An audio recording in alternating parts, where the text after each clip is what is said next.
ترکنی موڑ میں دسترخوان امام حسن مجتبیٰ کو 1 سال مکمل، خدمت خلق کا سلسلہ جاری۔ رپورٹ سید حسنین نقوی ساہیوال اور آپ دیکھ رہے ہیں آج تک کی ویڈیوز دیکھنے کے لیے ہمارا چینل سبسکرائب کیجئے اور بیل آئیکن کو کلک کیجئے تاکہ آپ ہماری آنے والی ویڈیوز سے باخبر رہ سکیں۔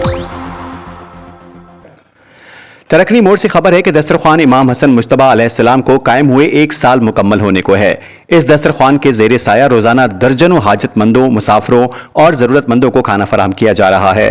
بانی دسترخوان سید زاہد حسین نقوی کا کہنا تھا کہ یہ سلسلہ بنیادی طور پر علاقے کے مزدوروں، دہاڑی داروں اور مستحق طبقے کے لیے شروع کیا گیا تھا، لیکن آج ہر طبقے کے افراد اس فیضان سے مستفید ہو رہے ہیں۔ انہوں نے اپنے رفقا اور مخلص دوستوں کا شکریہ ادا کرتے ہوئے کہا کہ ان کی دلچسپی اور تعاون سے یہ کار خیر وسعت اختیار کر گیا ہے۔ سید زاہد حسین نقوی نے مزید کہا کہ اللہ کے فضل و کرم سے یہ خدمت خلق کا سفر آئندہ بھی اسی جذبے اور تسلسل کے ساتھ جاری رہے گا تاکہ کوئی بھی بھوکا خالی ہاتھ نہ لوٹے۔